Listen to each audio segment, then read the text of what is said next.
was at one point they cut off international aid and didn't allow anyone into the region. And they also blocked off the wells. And so what happened then, of course, was part of it was this unintentional weaponization. But what they did really is they alienated the people.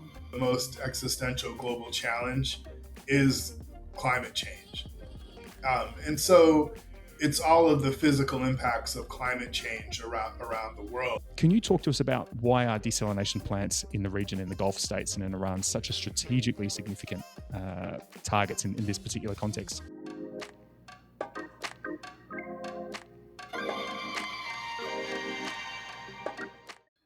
What we're seeing in modern conflicts is how water can be weaponized much more strategically than previously imagined. Across Ukraine, where I am today, but also in Gaza, in Lebanon, Syria, Iraq, Yemen, and even across the Gulf states, water systems are not just collateral damage, but they're becoming deliberate targets and tools of coercion. We're seeing dams, desalination plants, pumping stations, rivers, reservoirs, and even electricity grids being pulled into the battle space with, as often is the case, civilians paying the highest price. And this matters beyond the battlefield as well, because when water infrastructure is attacked, the consequences ripple right across food security, energy production, public health, migration, political stability, and even the legitimacy of states themselves. And in a world that's being shaped by climate stress, by fragile governance and geopolitical escalation, attacks on water and access to water are becoming yet another significant international risk. So today on the International Podcast, we're joined by Dr. Marcus King. He's Professor of the Practice in Environment and International Affairs at Georgetown University's Walsh School of Foreign Service. He's the Vice Chair of the Council on Strategic Risks, and he's one of the world's leading experts on water weaponization. Dr. King is the author of Weaponizing Water, Water Stress, and Islamist Violence in Africa and in the Middle East. And his work has really helped define how states and non-state actors are using water as a weapon. Dr. King, welcome to the International Risk Podcast. Thanks for the opportunity to be here.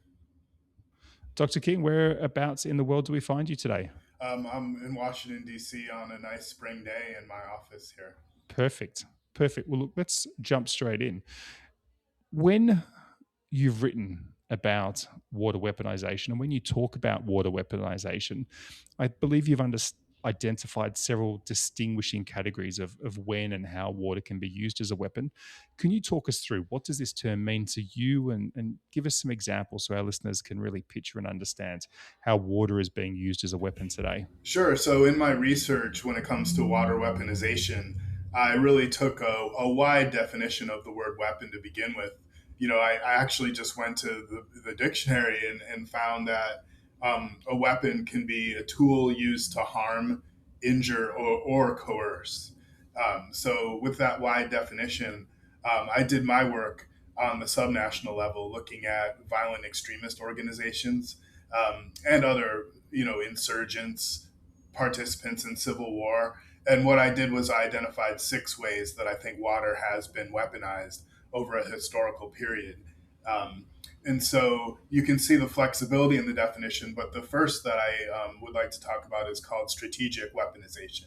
So on the strategic level, it's something like blocking infrastructure. So for example, ISIS during the war in Syria and Iraq, they actually blocked the Mosul Dam. And so what that did was it gave them virtual control of territory on the other side of the dam. It was an asymmetrical warfare strategy, because if they were able to blow up the dam, a wall of water would have been unleashed all the way down the Tigris, reaching Baghdad.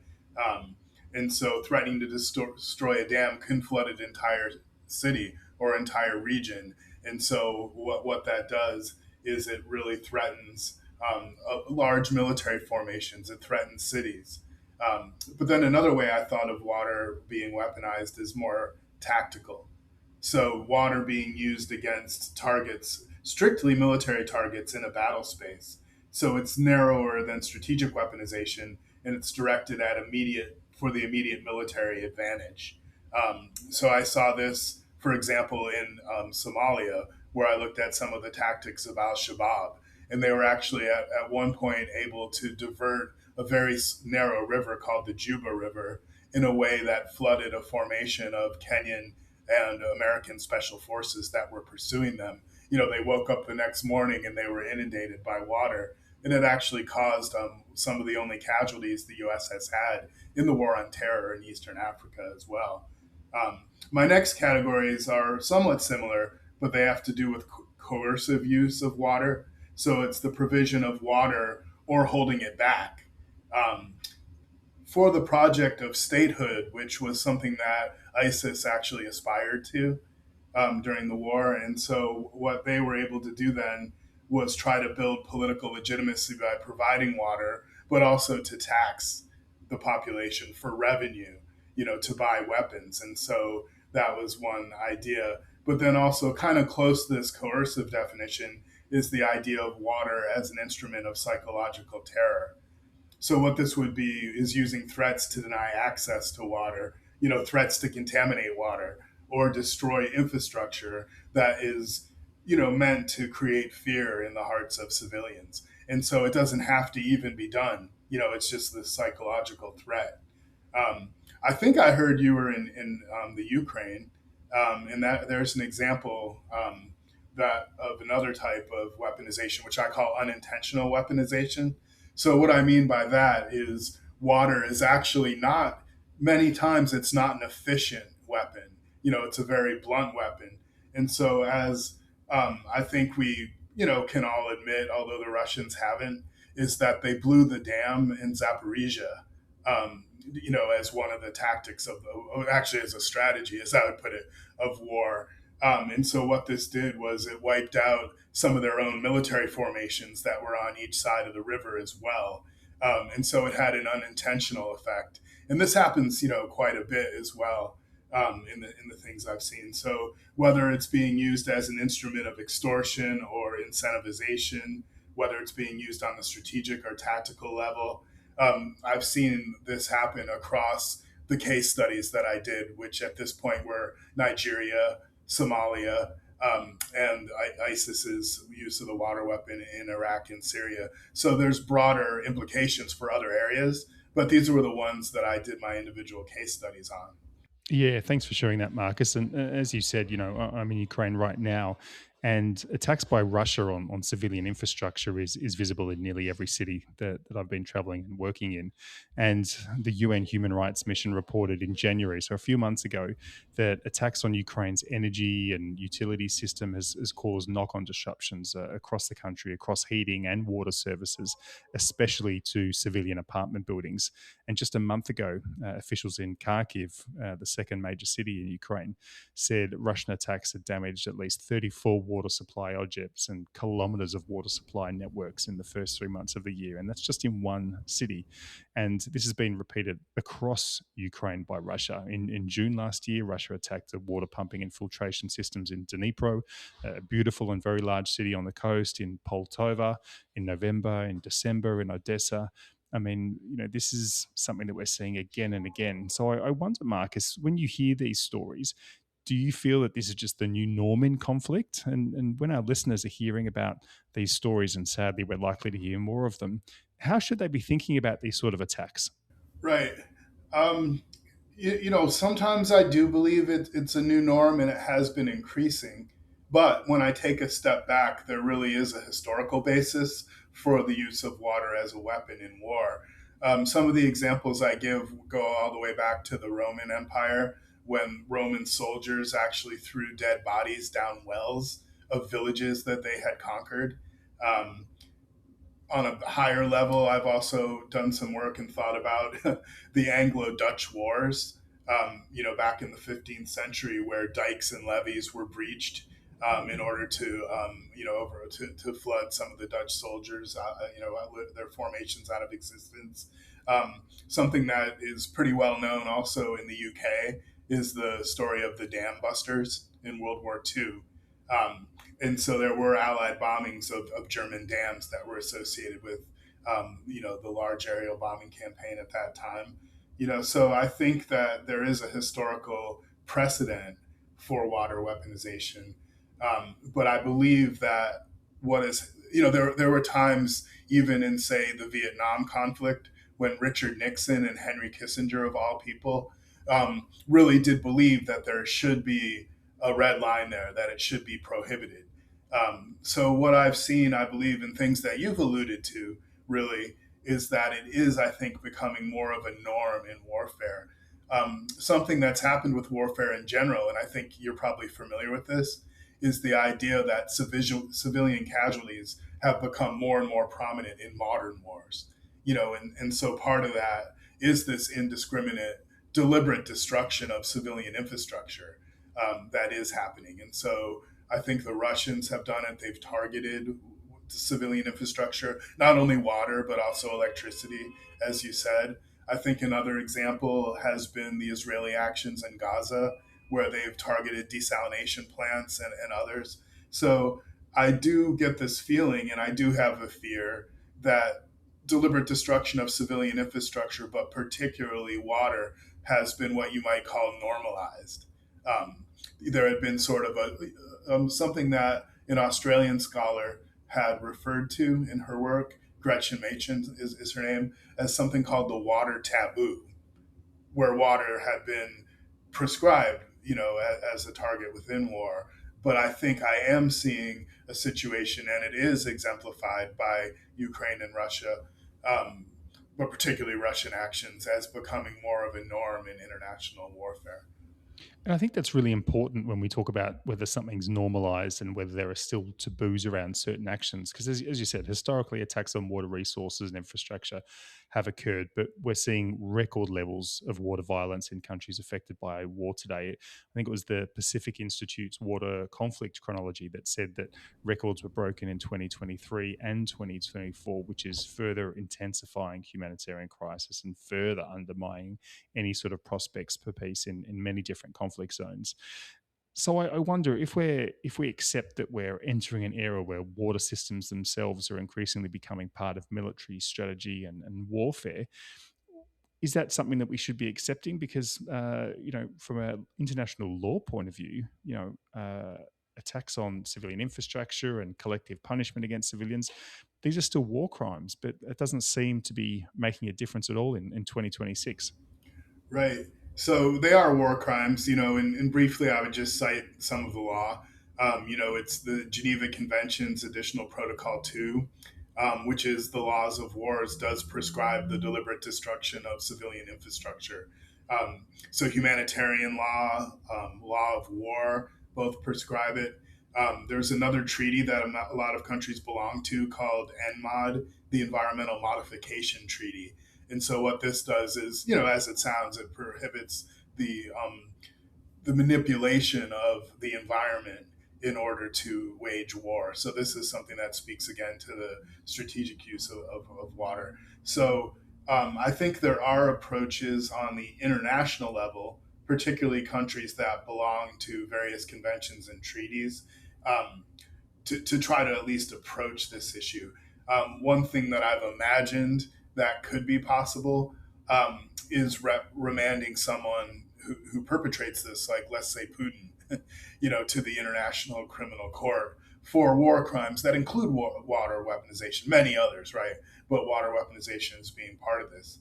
But where the problem comes into play, in my opinion, is that so much of this water weaponization recently has been perpetrated really by subnational actors, right? So something I've said is violent extremist organizations in particular, they don't do diplomacy in any case. There's no way to appeal to them on humanitarian grounds, but there's certainly no way to appeal to them on the grounds of international law and what that prescribes. So there is a real tension here. There's a real problem here, and I'm not sure how to overcome it with legal regulation. Yeah, that's really interesting, Marcus, and I'd like to come back to that. But if we can just turn to the Persian Gulf and the US and Israeli attacks on Iran.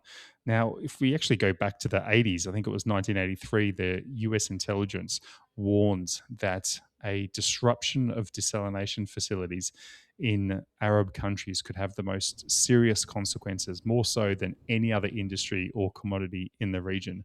Now, of course, 40 years later, we're seeing a fragile ceasefire between Iran and the US. And I think every day we're back and forth as to if that's going to hold or if that's going to fall apart. But today, at the time we're recording this, Marcus, that fragile ceasefire is holding. But we've already seen some desalination facilities directly targeted. We've seen others that have been indirectly targeted or damaged or disrupted because of attacks nearby.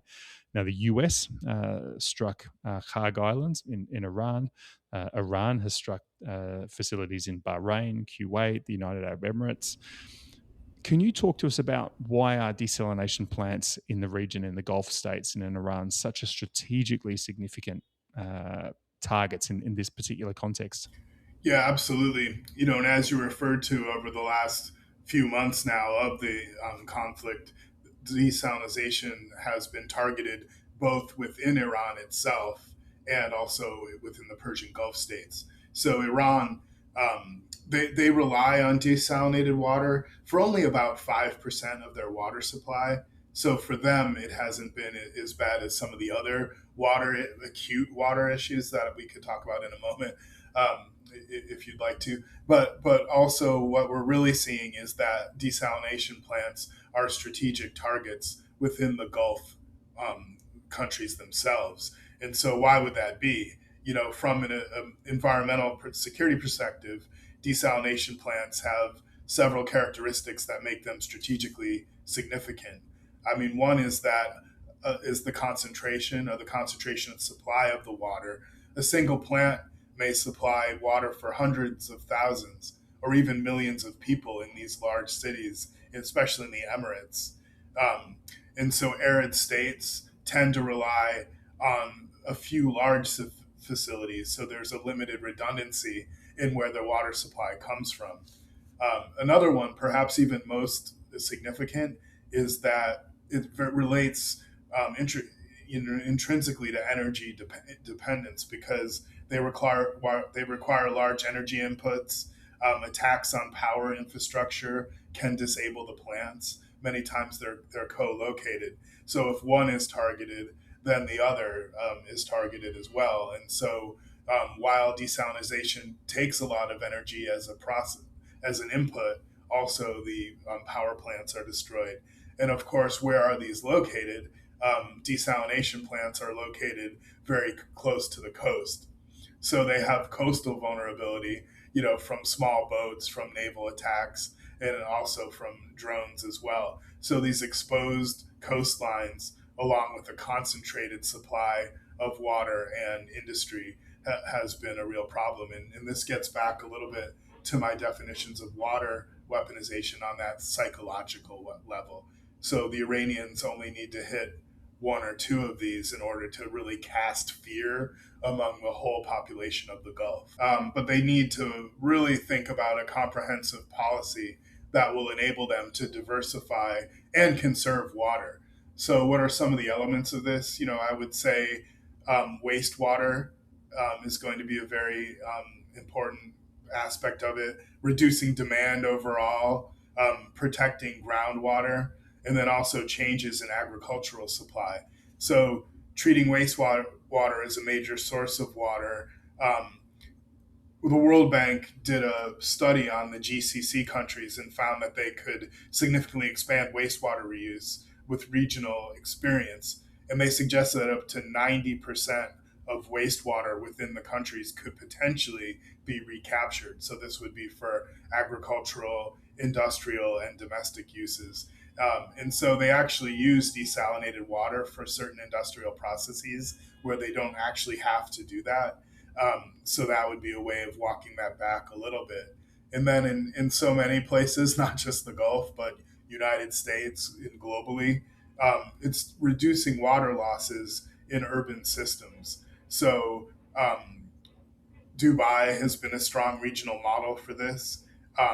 They've been able to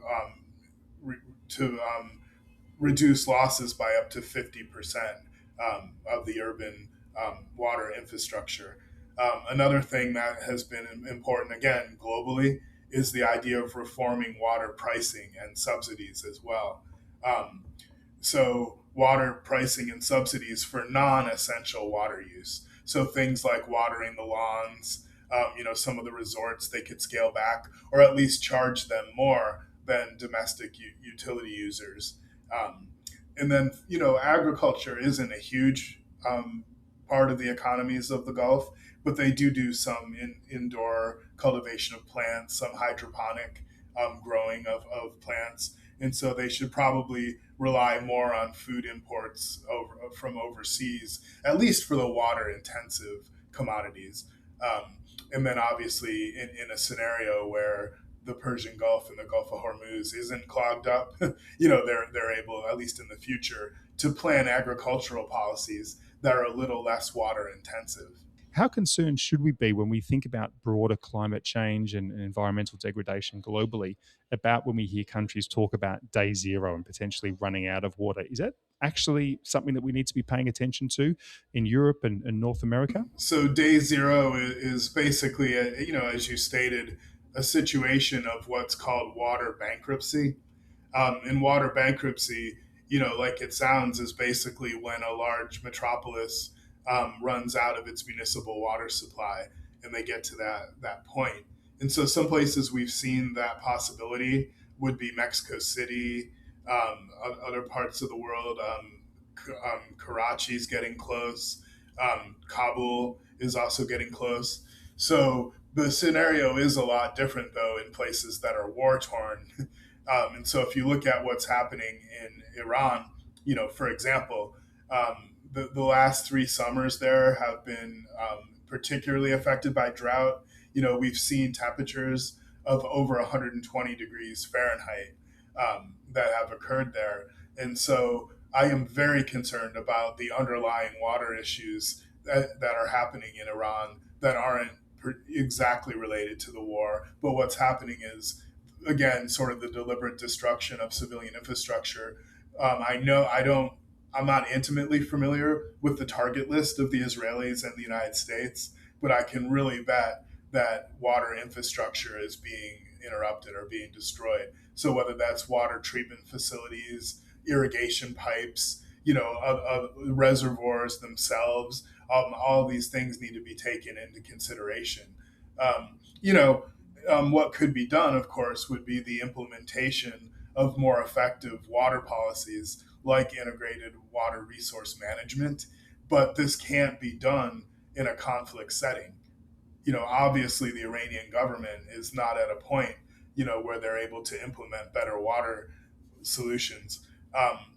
No other countries have reached day zero. I think Cape Town came very close, but then some rains finally did come along. But what some of the solutions to a day zero problem go back pretty much, just to your last question about what could Gulf monarchies do to diversify their supply away from desal. A lot of these same measures, like wastewater, reducing losses in urban systems. I mean, just redoing the piping.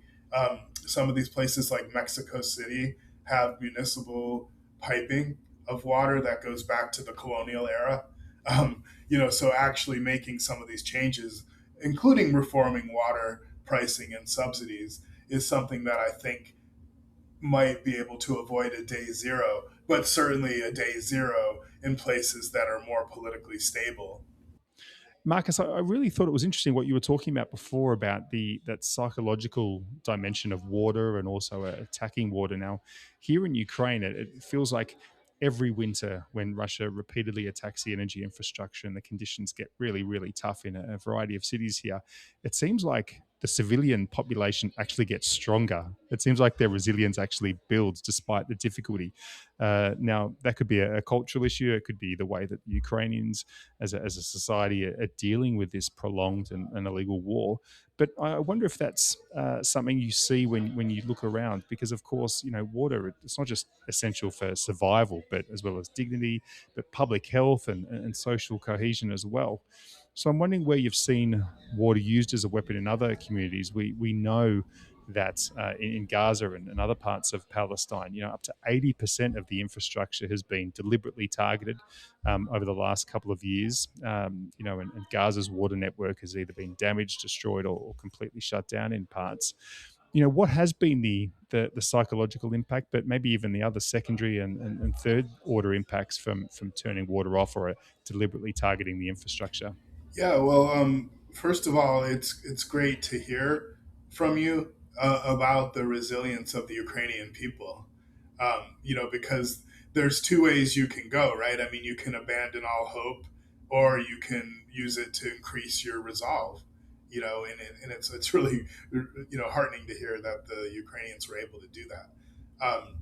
But I think in other ways. That goes probably back to my discussion a bit about water being an incentivization. So, what happened, for example, in one of the areas that I've studied was that Somalia has been in acute drought situations cyclically, probably 2 to 3 times in the last decade. And so, where the government of Somalia has been thinking in terms of like their counterinsurgency policies, and then where Al Shabaab was thinking was at one point they cut off international aid and didn't allow anyone into the region, and they also blocked off the wells. And so what happened then, of course, was part of it was this unintentional weaponization. But what they did really is they alienated the people, right? And so that was a famine that occurred in about 2011 to 2015. But then subsequently, there was another famine from 2017 to 2019. And by this time, Al Shabaab had learned their lesson. And so what they did is they went in and they were actually digging wells. They were in there handing out, trucked in water to the population. And so what this really did was it turned around, it allowed them to incentivize in a way that gained support, gained legitimacy, and probably even provided a better atmosphere for recruitment. There's some evidence of that. So, maybe these strategies could be turned on their head, right? I mean, maybe it would be more effective for Israel to actually leave these desalination plants intact, in order to, again, in a strategy to really incentivize and gain some of the support of the population. And I think that, as you said, I mean, water is just such an essential element to life that I think you need to really think twice about how you're going to approach the deliberate destruction of civilian infrastructure of water. Yeah, that's a really interesting case study, isn't it? So Al Shabaab worked out that carrots work better than stick. It's better to use water as a positive tool than a negative one. I wonder if any other governments are going to learn that as they're waging conflict around the world. But we've talked a lot about obviously what's happening in Ukraine, what's happening across the Gulf states and in Iran, and touching on East Africa. And maybe while we're in that region, I'd love to hear about transboundary water disputes and whether that fits into your definition of the weaponization of war. We know that Ethiopia built the Grand Renaissance Dam, which of course impacted the Nile River, and Egypt and some other countries in the region were completely unhappy with that and even threatened to blow it up. But also even the Mekong River and China, the Chinese Mekong River Commission and its unilateral plans to build these massive hydropower dams. And we did an episode about that in 2025 on the International Risk podcast and the impacts in Tibet. Now these clearly provide the opportunity for the controlling states to control and manipulate water flows downstream. Generally, they do it with an argument that it's providing benefits to society and increasing development. But do you see the creation of dams and transboundary water disputes as falling within the definition of water weaponization? Right. So, I have put a lot of thought into this. Most of the literature, most of the scholars who've studied water in conflict, including myself for quite a while, we really have been looking at transboundary conflict. And so, transboundary water conflict usually happens on a river basin system. So, you identified both the Grand Ethiopian Renaissance Dam, which is on the Nile River system, and then you also mentioned Chinese action on the Mekong as well. So I think the literature has been out there for a long time about transboundary water issues. This relates to a concept called hydrohegemony. So hydrohegemony is something that has been come up with by a Palestinian scholar named Mark Zaytoun and Naho Miramachi, who's a Japanese scholar. And so what I think they view this as, and I kind of do too, is that when an upstream riparian to a river system holds and can, impounds water, that's really a tool of power projection. It's a tool of influence. But to me, although it's a bit coercive, it doesn't quite fit my definition of weaponization. There are no casualties involved in it, which is something that I look at. Water's not being used as a instrument in the conduct of war itself, which is another part of the conflict spectrum where I look at it. But it's a very important issue. So in these situations, where does the military come in? So an example that you raised, would be the Grand Ethiopian Renaissance Dam, which is on the upper reaches of the White Nile, being constructed and finally finished by the Ethiopians in 2025. And so what that's done is it's impounded enough water um, where Egypt, Sudan, and Egypt being the downstream parties, what has happened is Egypt relies on the Nile for 96% of its water, that's external to its territories. And so this has ginned up what I might refer to as bellicose rhetoric between the leaders of Ethiopia and Egypt, to the point where the military, led government in Cairo has actually threatened to send fighter jets and bombers to bomb the dam before it was completely filled, right? So there hasn't really been a war over water, although water's played a part in some interstate conflicts, but we are to that point where we're kind of on the precipice. So war related to water, war related to some of these behaviors on river systems is becoming increasingly plausible. But I think the idea of the upstream riparian, as they're called, holding back or impounding water doesn't quite meet my definition of weaponization at this point. It's more coercion, more political. Yeah, interesting. Thanks very much for walking us through that, Marcus. And one question that we ask all guests on the International Risk podcast is, when you look around the world and you look at all the things that are occurring across multiple different themes and geographies, what are the international risks that concern you the most? Yeah, so it wouldn't surprise you, but for me, I really think that the most existential global challenge is climate change. And so it's all of the physical impacts of climate change around the world. And when I think about climate change, there's been an evolution in my career. I was a climate negotiator for the United States several years ago when we were more engaged in the process. So I've thought about mitigation of climate change, of course, more efficient, more clean, renewable energy sources, thinking about mitigation. But then we've shifted as things have gotten worse. And I've shifted in my personal, research into climate adaptation. So now it's adaptation needs a lot of the funding, needs a lot of the attention in the international fora, climate finance, for example. But what I've seen now is there's really a third area of climate change and climate policy and scholarship, and that is the consequences of failure to adapt. So now that we're in this consequence management framework, um, and we really need to think that way because that's the emerging risk. Um, I see impacts of climate change globally. But what I think is interesting and what's gotten me more into water, research is the idea that I think the effects of climate change are felt first and most viscerally through water. So water in the broad sense. So water related to sea level rise, that threatens the very existence of small island nations. It's an existential threat. I refer to it as almost the same as a weapon of mass destruction.